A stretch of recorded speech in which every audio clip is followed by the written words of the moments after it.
त्रिकोणमितीय अनुपात। आज हम त्रिकोणमितीय अनुपात के बारे में जानते हैं कि त्रिकोणमितीय अनुपात क्या होते हैं। त्रिकोणमितीय अनुपात समकोण त्रिभुज की भुजाओं के अनुपात को हम त्रिकोणमितीय अनुपात बोलते हैं।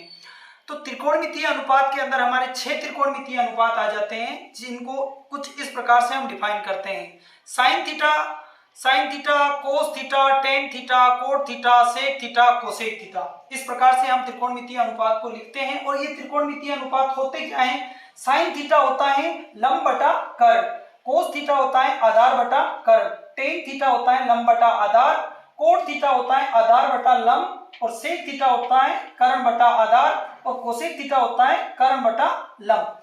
तो कुछ इस प्रकार से हम, अगर हमें लंब या कर्ण दो भुजाएं दी हुई हैं तो हम साइन थीटा का मान ज्ञात कर सकते हैं। और अगर हमें समकोण त्रिभुज के अंदर कोई दो भुजाएं दी हुई हैं और तीसरी भुजा हमें ज्ञात करनी है तो हम पाइथागोरस प्रमेय से उस तीसरी भुजा को ज्ञात कर सकते हैं। जैसे कर्ण स्क्वायर बराबर उतना है आधार स्क्वायर प्लस लंब स्क्वायर। हमें अगर दो भुजाएं दी हुई हैं तो हम तीसरी भुजा ज्ञात कर सकते हैं।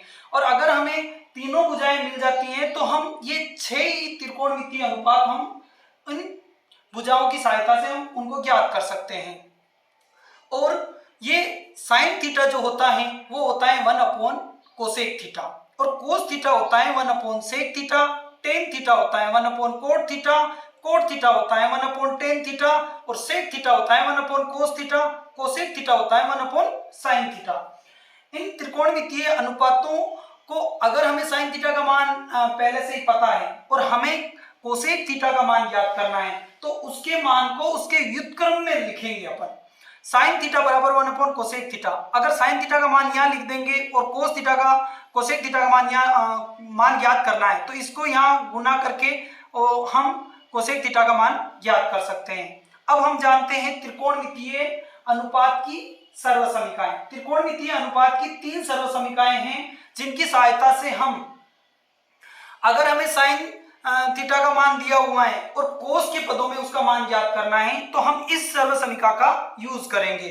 और हमें अगर टेन थीटा का मान दिया हुआ है और सेक थीटा के पदों में हमें उसका मान ज्ञात करना है तो हम इस सर्वसमीका का उपयोग करेंगे। और अगर हमें कोट थीटा के पदों में मान दिया हुआ है और हमें कोसेक के पदों में उसका मान ज्ञात करना है तो हम इस सर्वसमीका का उपयोग करेंगे।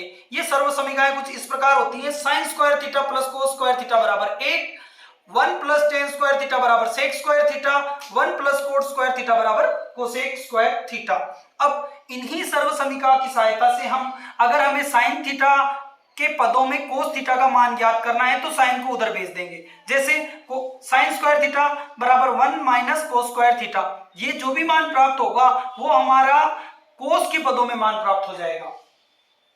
ऐसे ही कोस स्क्वायर थीटा बराबर 1 माइनस साइन स्क्वायर थीटा हो जाएगा। और इस दूसरी सर्वसमीका में 1 प्लस टेन स्क्वायर थीटा बराबर सेक स्क्वायर थीटा है। इसमें अगर हमें टेन स्क्वायर थीटा का मान ज्ञात करना है तो इस एक को उधर भेज देंगे। टेन स्क्वायर थीटा बराबर क्या हो जाएगा? Sec square theta minus 1 plus cot square theta बराबर क्या होता है? Cosec square theta. अब हमें कोट के पदों में, अगर हमें कोसेक के पदों में आएंगे, अगर हमें मान दिया हुआ है और हमें उसका मान कोट के पदों में ज्ञात करना है तो हम यहाँ मान रख देंगे।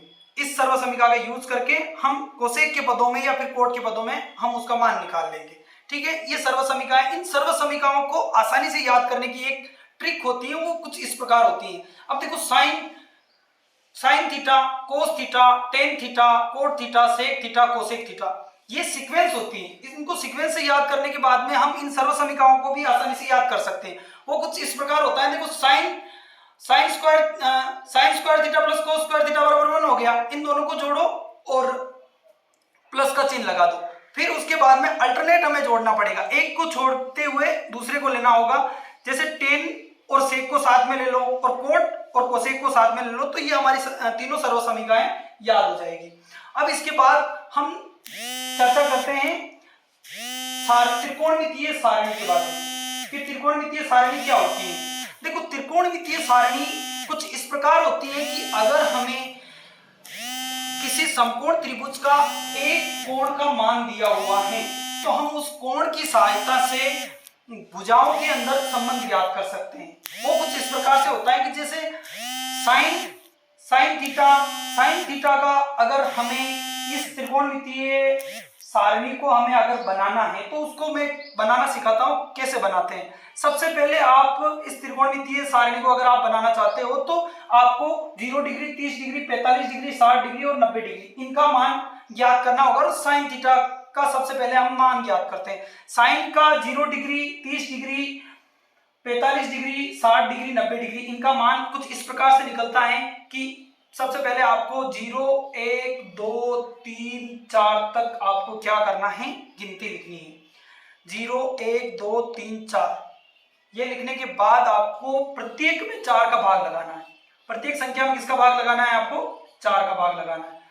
4 का भाग लगाने के बाद इनका रूट निकालना है ना, रूट निकालना है इनका। प्रत्येक संख्या का क्या निकालना है हमें? रूट। अब देखो इन संख्याओं में जो संख्याएं कटती हो उनको काट दो और जो बचती हो उनको शेष को लिख देंगे अपन, है ना। देखो 0 के अंदर 4 का भाग देंगे तो कितना आएगा? 0। 1/4 कट रहा है? नहीं कट रहा है, पर रूट 1 का मान कितना होता है? 1। और रूट 4 का मान कितना होता है? 2। कितना आ गया आपने? 1/2। अब ये कट रहा है, देखो 2 1 कम 2, 2 दूना 4। ठीक है, यहाँ ऊपर क्या बचा? 1, नीचे क्या बचा? 2। तो ये रूट के अंदर पड़ा हुआ है। रूट 1 का मान कितना होता है? 1। और रूट 2 इसका मान नहीं निकल रहा है तो रूट 2 लिख देंगे अपन इसको। उसके बाद ये दोनों संख्याएं कट रही हैं? नहीं कट रही हैं, तो हम इन संख्याओं को एज इट इज लिख देंगे। जैसे रूट 3 का मान नहीं निकल रहा है तो रूट 3, और रूट 4 का मान कितना होता है? 2। ये देखो ये संख्या कट रही है, 4 एकम 4, 4 एकम 4 यानी कि 1/1। 1/1 का मतलब 1 ही होता है, वो कुछ इस प्रकार से होता है। जो ये मान हमें प्राप्त हुआ, ये साइन थीटा का मान हमें प्राप्त हो गया। साइन 0 की वैल्यू होती है 0, और साइन 30 की वैल्यू होती है 1/2, साइन 45 की वैल्यू होती है 1/√2, साइन 60 की वैल्यू होती है √3/2 और साइन 90 की वैल्यू होती है 1। अब देखो हमने sine 0 degree, 30 degree, 45 degree, 60 degree और 90 डिग्री की वैल्यू हमने ज्ञात कर ली। सबसे पहले हमने ये वैल्यू ज्ञात कर ली। उसके बाद इस ही एक मान की वैल्यू से हम पूरी सारणी को बना सकते हैं। कुछ इस प्रकार से बनता है, देखो जी, ये जो कोस थीटा होता है ना, कोस थीटा की अगर हमें वैल्यू ज्ञात करनी है तो कैसे ज्ञात करेंगे? Sine 0, sine 30, sine 45, sine 60, sine 90 ये वैल्यू है। अब इन वैल्यू को हम उल्टा लिख देंगे। जैसे यहां से स्टार्ट किया हमने, 0 से इसको स्टार्ट किया, 0, 1/2, 1/√2, √3/2, 1। तो इसको इधर से स्टार्ट करेंगे। जैसे ये इसका यूं मान के चलो कि जो साइन थीटा का ये होता है ना, ये इसका मान इसका उल्टा होता है। जैसे साइन 0 की वैल्यू अगर 0 है ना, तो कोस 0 की वैल्यू 1 होगी। ठीक है, वापस इसको उल्टा लिखेंगे तो √3/2, 1/√2, 1/2 और 0। अब इसके बाद टेन थीटा बराबर क्या होता है? अब देखिए टेन थीटा बराबर होता है 1/cot थीटा। पर टेन थीटा को हम ऐसे भी लिख सकते हैं, टेन थीटा बराबर होता है sine theta upon cos theta. तो साइन थीटा का जो भी मान है उस मान में अगर हम कोस थीटा के मान का भाग लगा देंगे तो हमारे टेन थीटा का मान निकल जाएगा। टेन थीटा का मान निकालते हैं। देखो 0 के अंदर अगर 1 का भाग लगाएंगे तो 0, और 1/2 के अंदर अगर √3/2 का भाग लगाएंगे तो 1/√3 बचेगा। 1/√2 में 1/√2 का भाग देंगे तो 1 बचेगा, √3/2 में 1/2 का भाग देंगे तो √3 बचेगा, और 1 के अंदर 0 का भाग लगाएंगे तो इनफाइनाइट बचेगा।